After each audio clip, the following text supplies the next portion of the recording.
Hey everybody, this is Rydo and we're back with another recording of Hearthstone. It is 12:25 in the afternoon on Friday, November 13th, Central Time in the United States, and I am happy that this is when I decided to start streaming instead of, let's face it, last stream was like at 10 p.m. in the night. And technically this is the second stream of the day for me because the new expansion is viewable, and so I streamed out a live stream version of looking at all the new cards for the next expansion, which theoretically is coming out December 4th, and I'll be putting out those individual cut down versions looking at the cards probably later this evening. I am a little bit against the insomnia because, like, I could probably go 2.5 hours, but then I'm probably going to end up falling asleep again. So I need to start playing, covering the news, and just working on everything. Hey, wait a minute.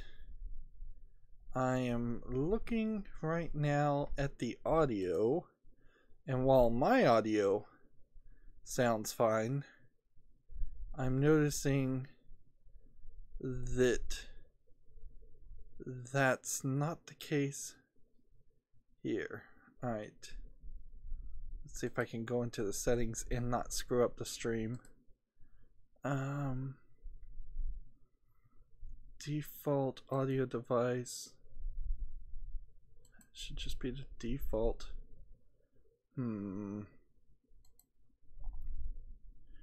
Well, do we want no Hearthstone audio except for me talking? Or do I want... Let's see. See if we can click on this and get this to work. I was messing with the audio a little bit, and that probably screwed this up. Alright. That should now be working. Now you can hear Hearthstone's lovely repetitive music. That's not terrible, but it is kind of sucky. I'll have to go back and change that later. So yeah, Rusticon's Rumble is coming December 4th, even though this says December 31st here. It says you can open it before December 31st. That's all they were willing to say. I'm thinking that I might open like 5 or 10 Journey to Unguru, Knights of the Frozen Throne, Cabals of Catacombs, and Witchwood card packs too. Because I'm going to have 72 packs at least when the expansion happens, and I'm not sure that it really behooves me to get 50 card packs, more than 50 card packs for the next expansion. It's kind of random any way I go about it, but see, the update came, and while you can't see Rumble this way, if you go into crafting mode you can then see Rumble. Of course you can't see any cards until you include the uncraftable cards, and so now you can look at all the cards. I've looked at all the cards. Overkill is the main mechanic. There's a stealth on the first turn main mechanic, and then there's just a lot of cards that are moderately good but not amazingly good. I certainly didn't come away from looking at all these cards feeling like there was amazing changes on the precipice for each of the hero classes. There's really more going to be just some minor changes. I will also have at least 2,000 dust, so when I start using that website that Hearthstone Deck Tracker recommends to tell you what decks to build, which I think that's Hearthsim, but I could be wrong. It could very well tell me, hey, you've got a better priest deck you could make if you craft these cards, or you've got a better hunter deck, and now you can change out some of these decks. But I also wouldn't be surprised if a lot of these decks don't get much changes at all. Let's hop into the gameplay. Since it is Friday, we need to get everything done. So that's a mage and shaman, so if I just get one mage victory, I can then switch over to hunter, and we'll be good. What else are we? Let's see, just double check to make sure that we've done the tavern brawl. Yes, we have. Tempo mage, hop in, let's start playing. And let's see. We've got not a ridiculous amount of news, but news nonetheless. Apparently PAX Unplugged 2018 is happening right now because PAX on Twitter, they don't really tweet at all for any time during the year except for when some PAX is going on, and then they'll tweet. And what they tweet typically is PAX whatever is now some percentage complete. So they've tweeted PAX Unplugged is now 9% complete, which really doesn't mean anything to me. There was certainly a time a couple years ago where PAX felt like it might be the new E3, where E3 was kind of dying, but in reality there kind of is just no need for E3 anymore, or PAX, like, not for the reasons that they existed originally, although PAX maybe was always a more fan-centric event. E3 was about announcing games because there was nowhere else to announce games and no other time to announce games. It is built very heavily around the idea that the mainstream video game media was the only way that news about video games could be released. And back in the day that was true. Nowadays that's not true.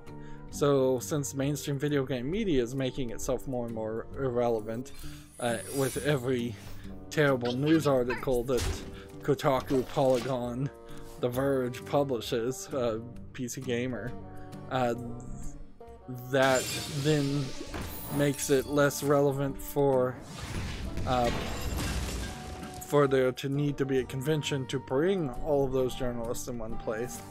I wouldn't be surprised if we started to see games announced at things like VidCon instead, with just YouTubers and streamers, or TwitchCon. TwitchCon would be like directly on the nose, very smart move in my opinion.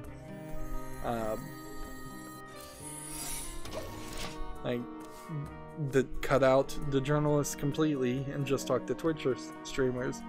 But you don't even really need to do it at TwitchCon anymore. Games info just gets out. You can just send a code to a Twitch streamer and they'll definitely play that game if it even slightly interests them, or if you pay them enough. Let's see.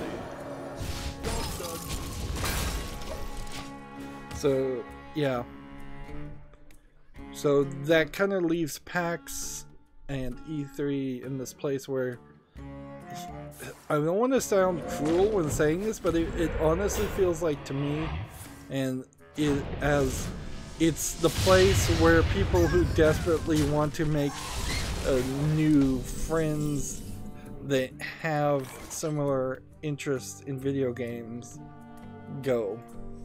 And so it becomes this kind of Lonely Hearts Club meeting, instead of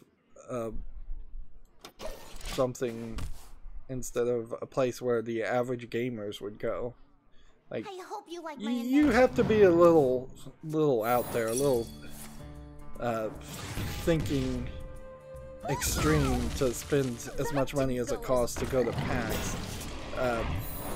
When you could have, you know, just been at home playing games, talking to your friends on Discord. Yeah. And see, there is certainly, in my old-fashioned way of thinking, this idea that video game gamers. The original video gamers, particularly before there was the Xbox Gamer Bros. These were the people that typically didn't go outside. Like, you might have a group of 4 of them meet up and do LAN parties and such, but they wouldn't be going to conventions. And I think there's a lot of that also when you look at Comic-Con too.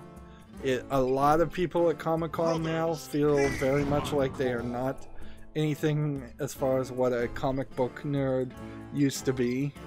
It now is just a trendy thing. And nerd culture certainly has been stolen away from the old school nerds quite a bit by the Sci-Fi Channel and Marvel and Disney and people who just wanted to make it have more popular appeal so that they could sell it to more people. I'm kind of glad that anime has yet to fall completely down that path. Like, you're still not quite to that point, but it certainly feels like it is getting that way too.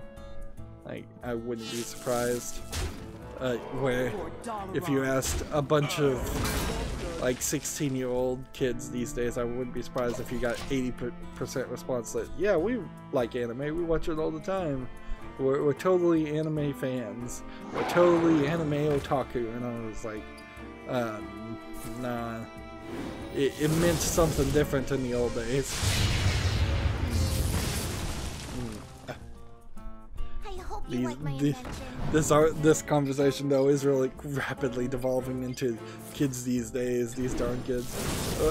And it's not really the kids' fault. It's literally, it's just corporatization, the stealing of subcultures to try to make a quick buck. Let's see, what do we want to do here? Well, I don't want to do that yet. I want to do this, and then I want to do this, and I want to do this.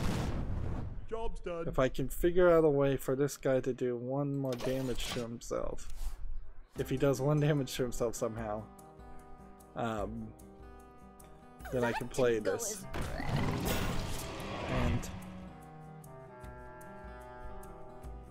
so maybe if he toys with me and I can live for 2 turns, there might be something there. We might as well move on. I also, talking about PAX since it's going on right now, I really don't know what the status of PAX is, because there certainly was a small point there where the creators of Penny Arcade was saying the wrong things to appeal both to SJWs before they were even called SJWs in my mind, and the fans of the Penny Arcade webcomic, which was habitually and intentionally often kind of what's the right word, like not mainstream, rough, dirty. Dirty's, I guess, a good phrase to use there.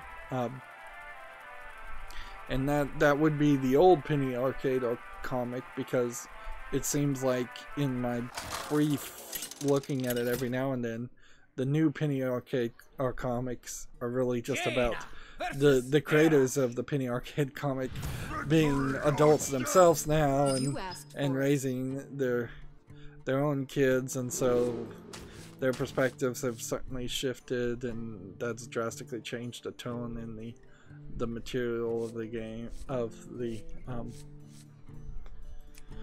comic.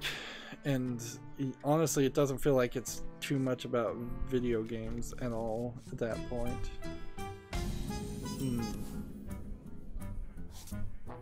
So, yeah, I really don't know what the position is, what the general public feels, if they feel anything. I imagine they don't feel anything at all about Penny Arcade, the comic, and PAX.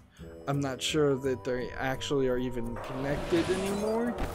It wouldn't surprise me one bit if actually PAX has literally no affiliation with Penny Arcade anymore, and they've just they've just changed their name officially to PAX. But yeah, PAX certainly did feel like it was going to be this giant thing, and it's trying to grow to be this giant thing where there's a PAX North, East, South, West, Europe, Germany, Tokyo. They'll probably try and have an event happen every weekend. You could have 52 PAXs out of the year, potentially. Incredible discovery. But there aren't any game announcements, generally speaking, coming out of PAX, which is not the same you can say about the Game Awards, because from what I hear, unless I've got the message wrong, I'll actually talk about the news later. The Game Awards is allegedly going to announce 10 games. Which I suppose could be just about anything. So we've got some secrets. I could play the secrets, but I've got to start with this. So if I do this, and then do this, that lets me play this, do that in the turn. There we go. Let's see, is there anything else going on? I did manage to schedule everything by hand manually. I gave up on programming the code. I should have given up a couple days earlier. The code to automate that still, I'll just have to wait until there's an update and see if I can come back and get a better experience with that later. So I manually scheduled the end of the year Steam wishlist cleanup, which will air from December 1st to December 27th at 2:45 Central Time. At that point on the 27th, that'll be the last episode of anything that airs during that time. That's my plan, at least. And that just leaves me to now get back to playing Borderlands 2 and playing the DLC, so that I can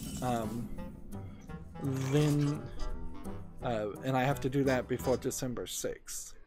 I'll start getting some videos recorded and scheduled.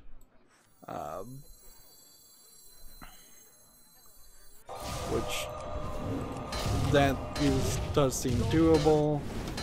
And then I think I have like December 26th until I need to play some other game on top of for the 3:45 time slot. And that'll be really where it goes to, is that there'll just be some game of some sort airing at 3:45, and then a AAA game of some sort airing at 4:45, and then Hearthstone reruns basically airing at like 5:45. Really haven't gotten enough information or feedback to know or understand if the airing things at 45 minutes on the hour does anything helpful as far as allowing people to watch my videos or promoting my videos to more people. I could go back to on the hour time shift. I'm kind of thinking, even if I get really ambitious, I'm gonna try and to be spiritually strong as far as just sticking to 2 games at the same time until I'm at least 12 months ahead.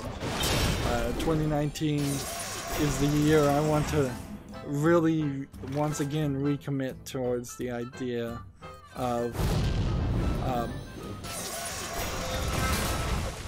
oh man,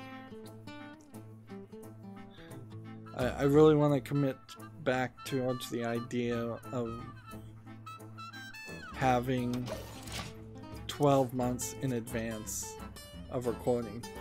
Particularly seeing just how bad my seasonal affective disorder / insomnia hit me this year. It's been really bad. Way worse than I feel like it has been in previous years, although I could be wrong about that. Where one falls, two shall spread. Let's go ahead and start looking at games, I suppose.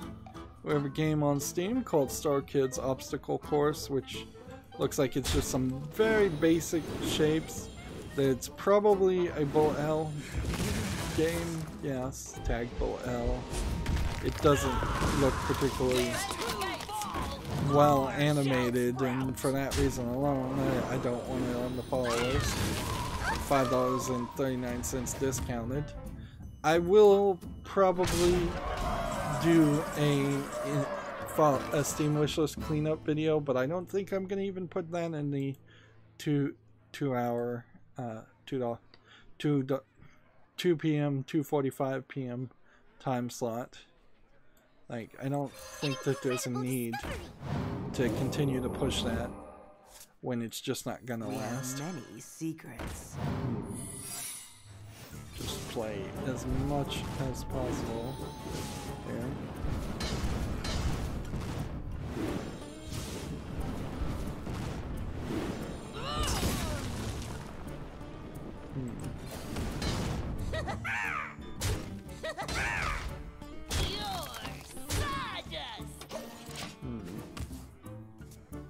See, I think this guy could probably do a lot of damage and beef himself up.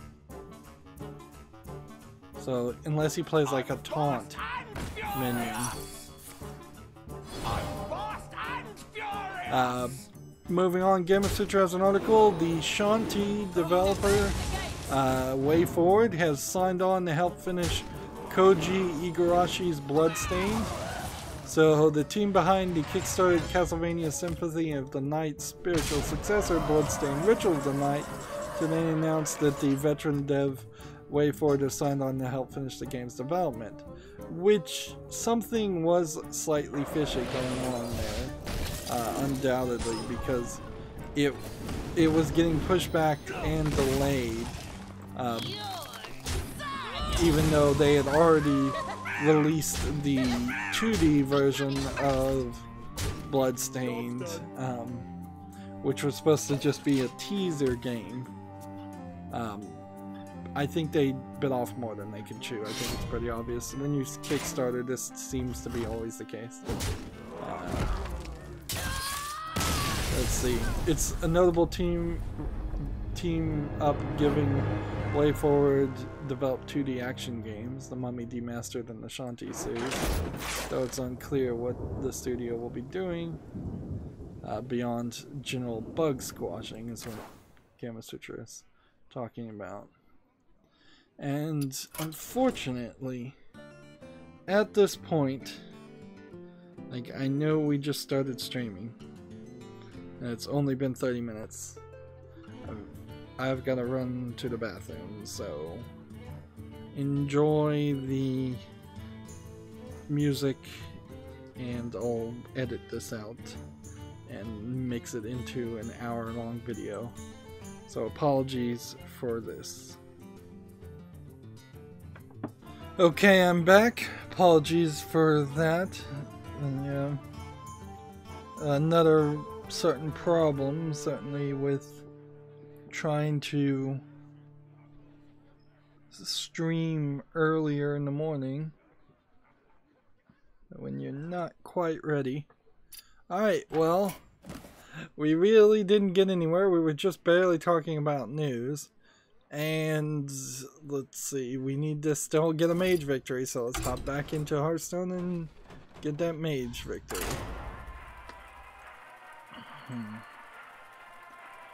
Let's see, we were talking about how Shanti Dev WayForward signed on to help finish Koji Igarashi's Bloodstained.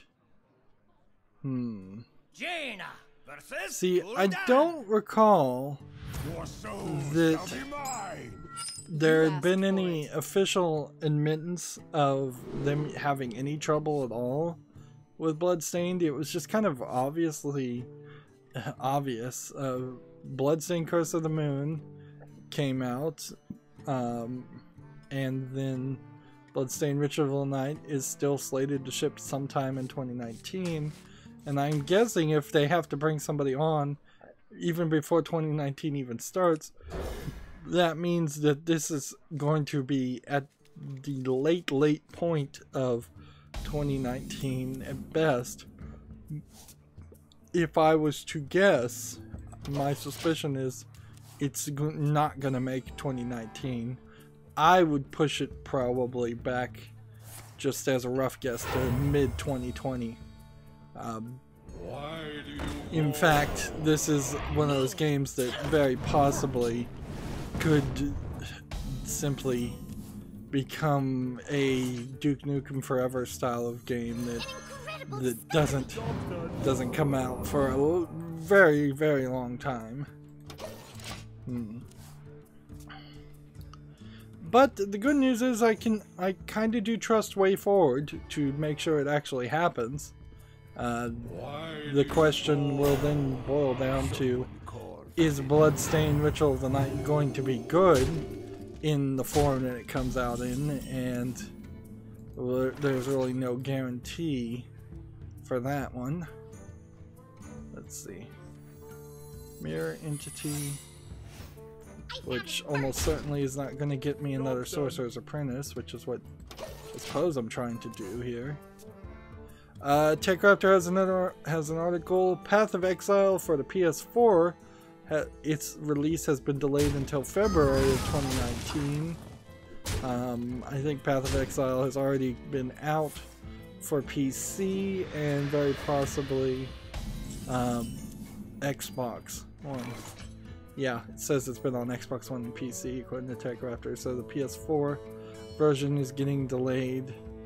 And I wouldn't immediately attribute that to something like perhaps Sony is giving them trouble.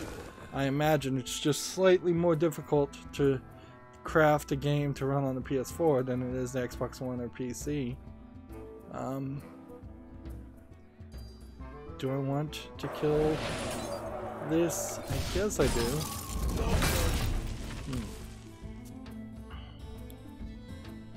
Let's see.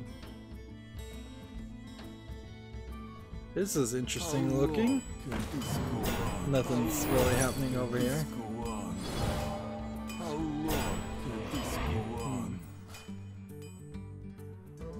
So I gotta wait. If you want to do this right, you have to kind of wait. I guess I could probably do this right now.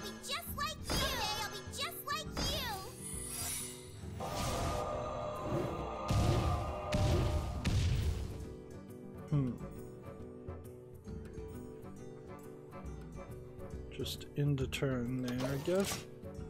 So we've got this game on Steam called Vestige, which looks like a vertical slicing rotoscoping technique that I have not seen before.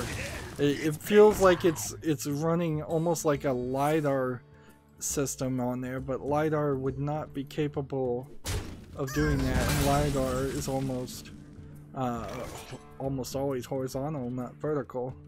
So just look at what this looks like.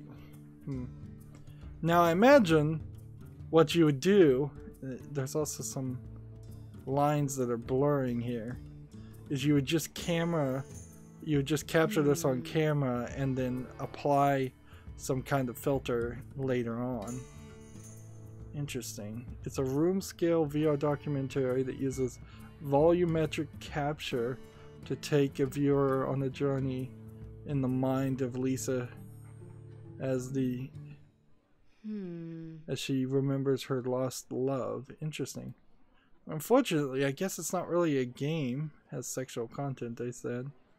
It's more of a VR experience, but I like the way that looks. I think a game should be made like that. pretty quickly. And you see, that was like totally the wrong thing to do. So I'm gonna put that on the follow list to be amongst the many VR games that will stay on the follow list forever. There definitely will be a point where we're gonna just have to think about, like, what is the level of quality, or what is the amount of games that will be on the follow list or be allowed to stay on the follow list, because the follow list is starting to feel like it might be super full by the time even if I was to do a monthly lookup and cleanup. Let's see. It may eventually get to the point where it has 3,000-4,000 games on it, and I don't want the follow list to be that big. I ideally want it to just have maybe a couple hundred games on it at most. And I really don't know how I'm going to do the follow list cleanup. So, but I will also have to kind of record that slightly early. Like, that's not something that's going to work. Recording or live streaming that immediately. Oh, I could live stream it, I suppose. That might work just as well, actually. I was thinking I need to pre-record it, but actually I guess I don't. In the light's name. Let's move on with the games. We have a decent number of games. We have a game on Steam called Exo Racer, EXO. It looks kind of generic, and the fact that racing games have such a high level of quality, when you're seeing not anything super interesting on the screenshots or not hyper detailed, I think you've already missed the mark in a racing game. It's $9.99. Like, if this was supposed to be like a arcade style racing game, I think then you have to go very cartoony, very arcadey. You don't have in-cockpit views or anything like that.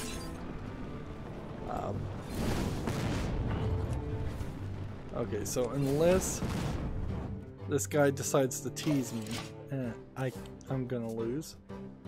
So yeah, Exo Racing not making it to the list. Interesting. I got really excited when I saw the name of this game. Is it going to take the victory? Yes, it is. Of course it is.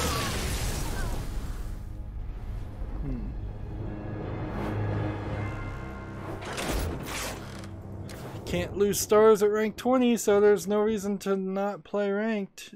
We're slowly approaching 500 wins. I guess once I have 500 wins, like I do the Paladin here, once I have that in each of the character classes, which will be quite a while for things like Hunter and Druid, but once I have those 500 wins, then I will stop playing ranked as much and just play casual. Let's hop into a game. So we've got this game on Steam called Saboteur, and that got me very excited at first because there was a game called Saboteur that was available on the Xbox 360. It was kind of a pre-Assassin's Creed game set in World War II. It probably had to be a little censored because of the Nazi imagery in it in its German release. And it also had DLC that turned the can girls that were in the game, because that was where the Saboteur was running his base out of. It was basically a brothel slash can show. There was this DLC that would remove pasties and show full toplessness. And then there was maybe a little bit of controversy about that. And then there was some more controversy because I believe it was an EA game, and EA took down the server, so even people who had bought that DLC still couldn't get the use of that DLC. So, I mean, it was just like a full removal of that ability. I guess if I still have the disc, I could probably play the disc. I don't think it even had any online component other than DLC checking.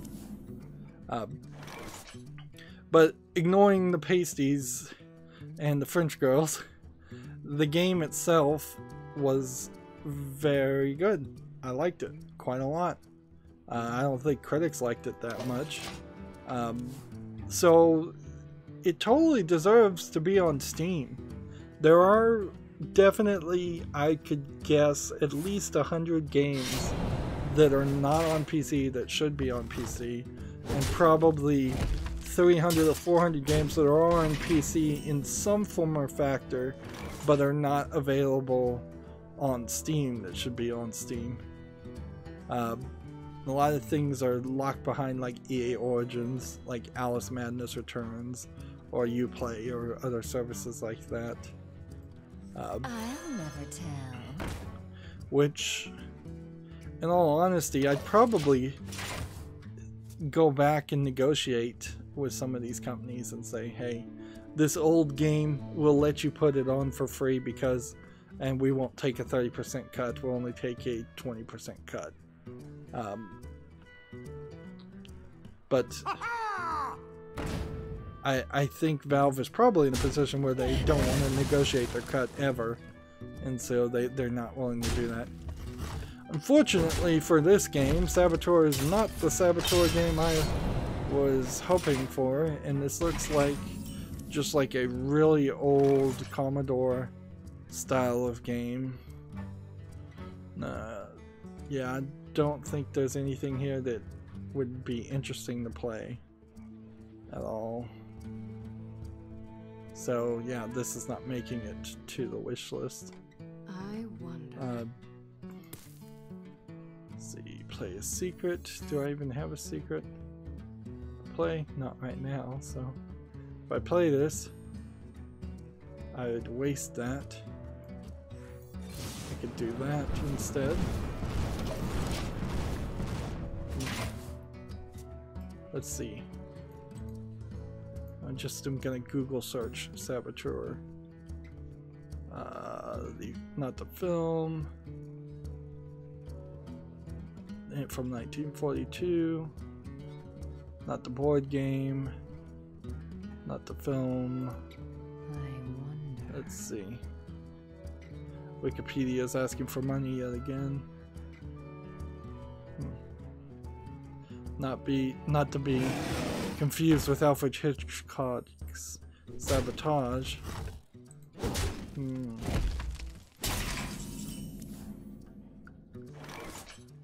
There is certainly something to be said about how the sabotage happened in Germany when like France got taken over and such. There was a lot of underground movement that has definitely been romanticized, and a lot of infighting between groups, whereas nowadays, in comparison, the only real sabotage anybody deals with, I would guess, are just like IEDs, improvised explosive devices, and giving maybe some false information out. Let's see. I'm looking for the game. Yes. Let's go and close that. Ha, this guy's toast. So let's play this and then play this. Job's done. And then end the turn. So here's the game, The Saboteur, from EA. It was a 2009 open world adventure game, which I think it came out a year before Assassin's Creed, but I also am not sure that Assassin's Creed took place Ha, this guy's from toast. EA. I thought Assassin's Creed was a Ubisoft game. So you could certainly go through here and look at the entirety of the article. There's not a lot to talk about here. What to do? What to do? Windows version. Let's see. I guess I really can't talk too much about the Saboteur though. Just to say, yeah, I really like playing that game. I wonder. Let's see. Game is frequently compared to Velvet Assassin, released the same year and featuring similar aesthetics and gameplay styles. So almost certainly either Velvet Assassin or the Saboteur stole an artistic style from the other person. Let's do this, do this, do this in the turn and in the play.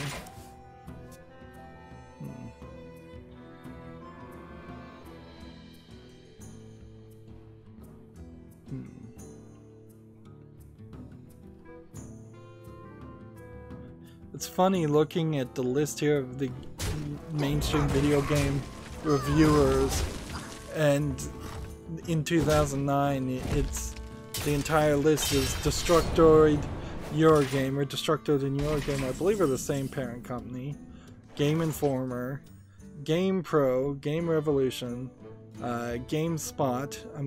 I think Game Informer and GameSpot are different companies, but I'm not sure. GameSpy, Game Trailers, Game Zone, Giant Bomb. Giant Bomb is certainly the same as GameSpot now, I believe.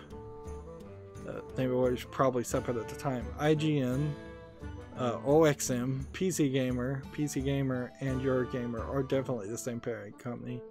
PlayStation Magazine, The Daily Telegraph, and Wired. So it's like 10 companies, and that's it. That's all the relevant reviewers, according to Wikipedia, that reviewed the game. And they kind of are all over the place. Some giving it as low as a 6.2. Other people giving it as high as an 8.2. What's funny is IGN, the UK department, gave it a 6.2 out of 10, and the Australian department gave it an 8.2. So that seems weird. Certainly. One for all and all for me. And yeah, it only had single player. Apparently it had an iOS version and a BlackBerry version. Incredible. Which that doesn't make sense. And it does have a Microsoft Windows version. So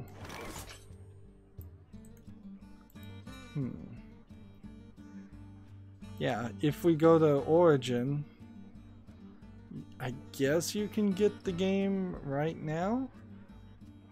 How do you get the game? For $19.99 if you go to EA Origin. What to do? But you can't get it on Steam. Yeah, I wonder how many games are not on Steam that should be like that particularly because of EA Origin. We have many secrets. Job done. Well, that was kind of rambly. That was a long way to say that this game called The Saboteur is not going to the wish list.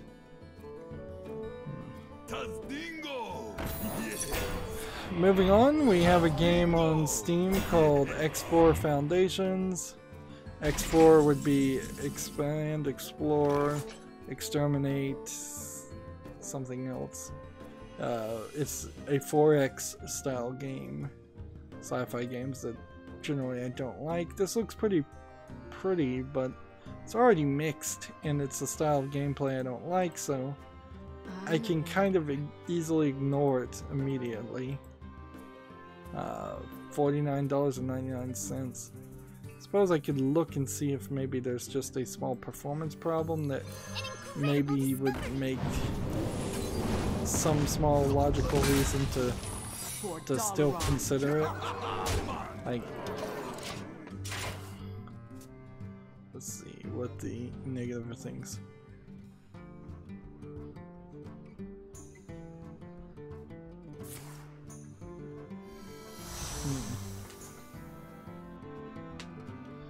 Says first, a negative review says first and foremost, the UI redesign and map are just awful. I think X3 was far easier to understand and read and could have simply been polished up to greater effect. Here's a not recommended review that says first, let me say this game is buggy and poorly optimized, very buggy. I quote, played for an hour. There's a negative review that says not ready for play at this time. Yeah, I think X4 can easily be ignored. Not go to the follow list. Not my type of game.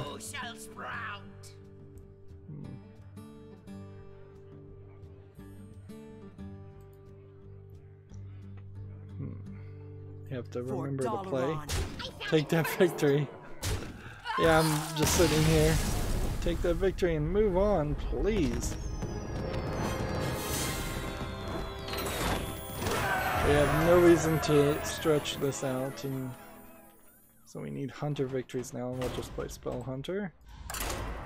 Next we have a game that I think is called Pacific Storm 6 Battle for Normandy. It doesn't support English language, so of course it's not making it to the follow list. It seems like it is a almost 100% statistics style war simulator game of some sort. I imagine it's a cheap Chinese game, but it might be a cheap Japanese game. I'm not willing anymore to say it's just a cheap Chinese game if it has both English, Chinese, and Japanese as an option. Let's see. We want this. We want to get rid of this, and we'll hold on to this one.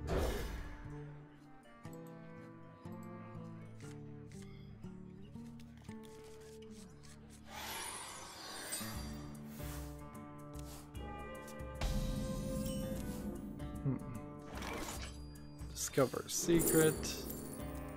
We'll go with that. And then return. Next we have a game on Steam called Thea 2 The Shattering, which looks like it's a card-based strategy game of some kind. It's tagged as a 4X game, actually. I don't know why. Seems like it's kind of all over the place. You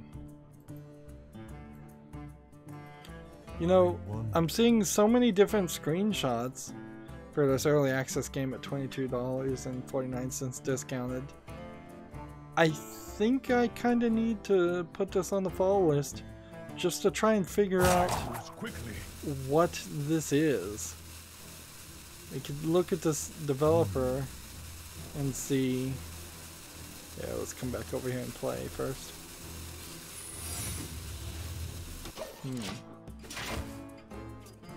Like,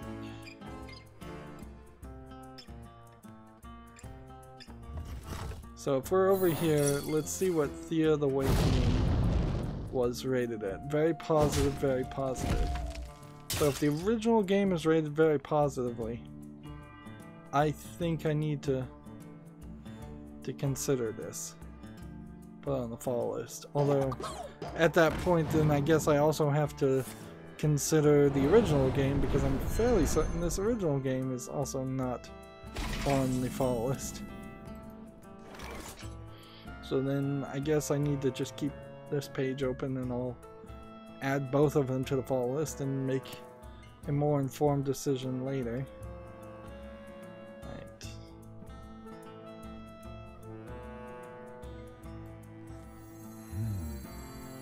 do that.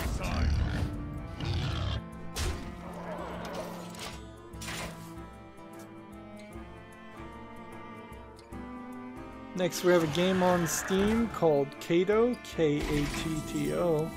This looks like this is just a worst version of something like Beat Saber with 2D animation instead of 3D animation. And honestly, if you were going to just make a non-VR version of Beat Saber, that might be okay, but this is not it. Definitely not it. $4.49 discounted is way too much for this. Nice try, certainly, but not good enough. Even if this allows you to generate your own levels off your own music, which would almost be a requirement, I think Beat Saber also does that.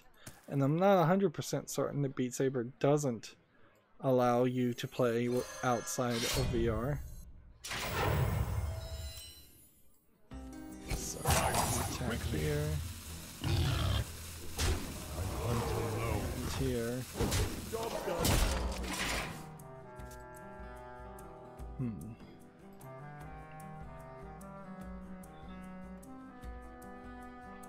Let's see, next we have a game on Steam called Lethal Running Prologue, which is a top-down twin-stick shooter, would be my guess. I guess it's tagged as a dungeon crawler 2D RPG, but honestly, any game that's so zoomed out and top-down tends to lose my interest very quickly. I'm looking at the gameplay here. I'm not seeing anything amazing. Those explosions are giant and blocking your view of everything. Looks like the graphics are pretty repetitive and generic. That's certainly not a pretty experience that you'd play. The game is free, but this is the prologue too, so it really is just a demo. Let's do this, and then the turn. So yeah, that's not making it to the fall list. Next we have a game on Steam called Mercury Race, which looks like it's just a cheap 3D neon racing game. I have several of these on the wishlist already that look better than this, so I'm being pretty unfair to not give it a few reviews worth of judgment first, but I think from the level of art style and graphics here, from the price tag, I can easily determine that this game is not good enough. They've made one mixed game before and a couple of positive games. Yeah, I don't see anything there that interests me. Alright.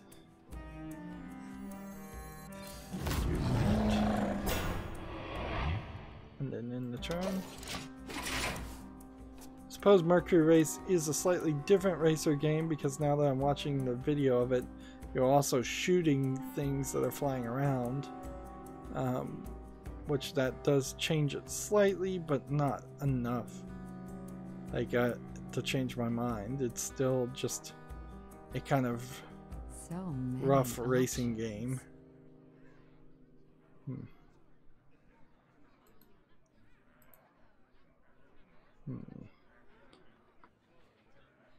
Gamma Sutra has an article. It's a blog, An Indie's Guide to Merchandise Part 1. I would assume an indie should probably not have too much merchandise in the first place. If there's something cool artistically you've made in your game and you think it would actually sell, that makes some sense.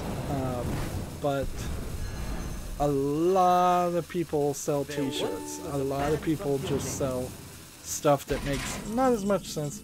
Honestly, I think what you see from like Gearbox and from the Borderlands series, the claptrap that has has like a USB charger in it, or these statues of Mr. Shank, for example. Like, I don't think there's a big sale there.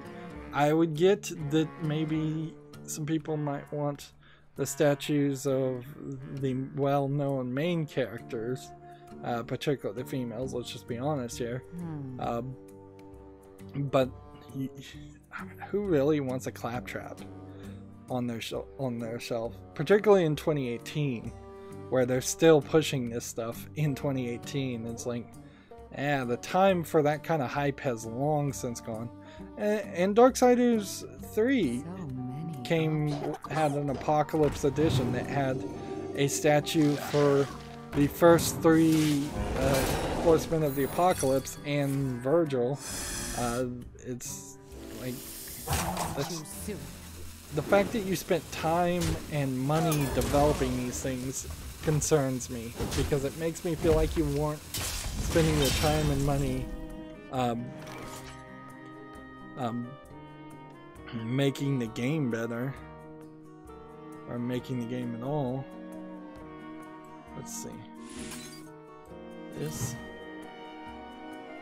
and that.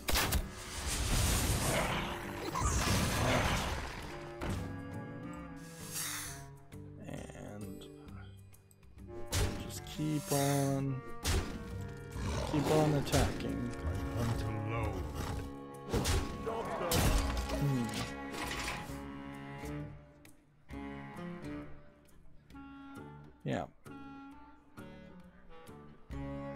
Yeah, I'm trying to think of like some of my favorite games that I've ever played and merch I've really bought about it.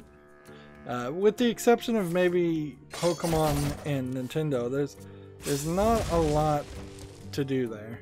Of course, I'm kind of weird too, because the main merch and kitsch I've gotten, I got because it was cheap and nothing else. And like, that's kind of all it boiled down to. Is just I found some good deals on some anime girl action figures that were really, really cheap when they usually are extremely expensive.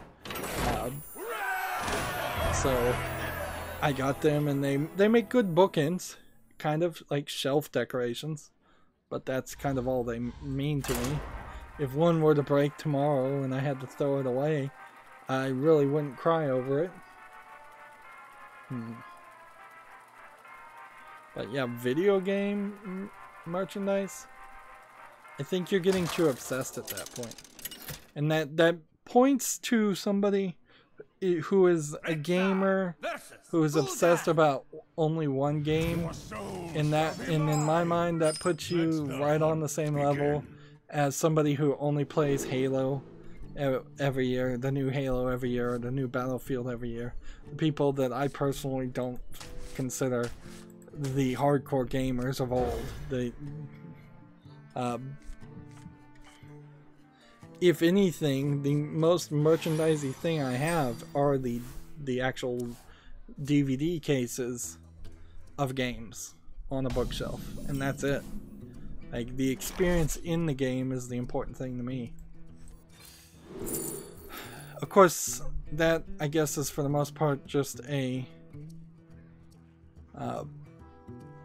random rant on response to a title of an article that I'm not even willing to read. This blog is being written by I think the developers of Cultist Simulator.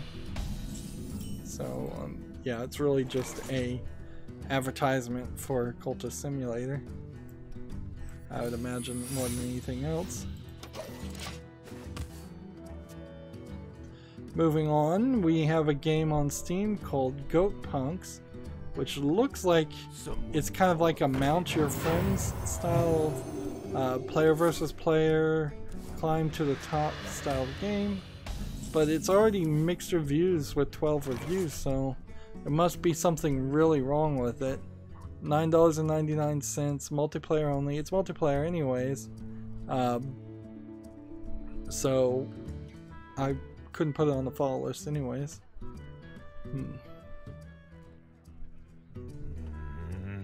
Currently lacking content, but clearly making a lot of progress. Nah man, but nicely set up for multiplayer. Same screen for local multiplayer.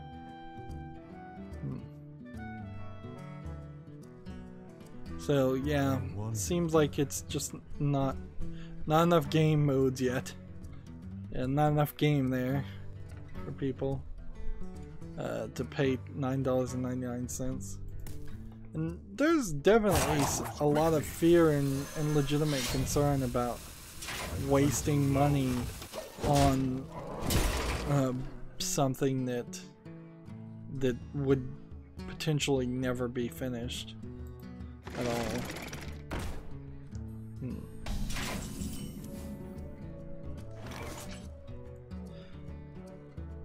Let's see. I suppose, to get back to the previous conversation for a second, the missed 30th year anniversary book collections has a book with an actual screen that looks like the Magic Mist book. That was something that kind of caught my eye, and I would have gotten it had it been cheaper. But even at that, it was way too expensive. And Mist is probably one of my most favorite games. It's in the probably top 3, and even at that, I'm still not willing to get that thing, that bit of merchandise kitsch.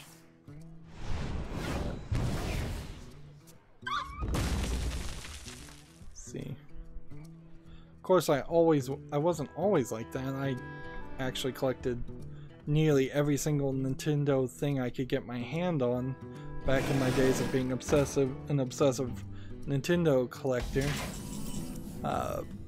So I guess maybe I just burned that out of my system and finally realized how kind of silly I was being. Or it was something that felt like an important thing to do at the time, and in retrospect probably wasn't an important thing to do at all. Let's see, moving on, we have a game on Steam called Falling Plus, which seems like it's a half Tetris, half, I don't know what you would call it, multiplayer battle game where you can pick up blocks and throw them at the opponents, and you can kick blocks so they slide. I've watched the video already. It's $1.49. It doesn't look smoothly animated or not well enough. It kind of looks like an NES game when you look at this outer section, just like an old arcade or Nintendo game, but it's not something I really would want to play. Like most arcade games, there's actually very little reason you'd want to play. Apparently you're supposed to hit and break the same colored cubes for some reason also. Yeah, this just feels way too generic. Destroy a random minion, summon 4 wolves. I hunt alone.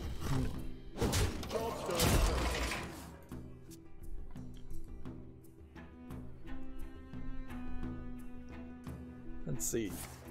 Hopefully I think this will probably be our last game for this recording. Well,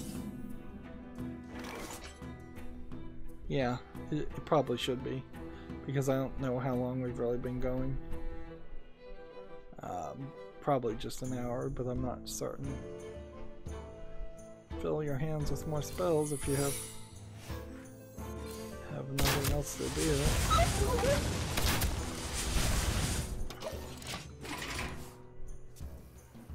So we have a game on Steam called Mitchellborg City of Mages. I like this papercraft art style here, but I'm not really sure what kind of game this is. And this zoom out art style doesn't really match with that previous art style at all. And these screenshots kind of make it seem like you're just running a simulation. It's tagged as a simulation adventure strategy game. It's rated positively. I'm gonna be very generous and put this on the follow list, but honestly this feels a little bit like a cell phone game that is very basic and simplistic. It doesn't feel like there's actually a lot to do in this style of game. Right. This,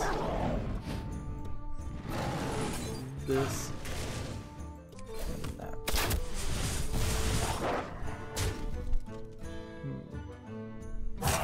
Quickly.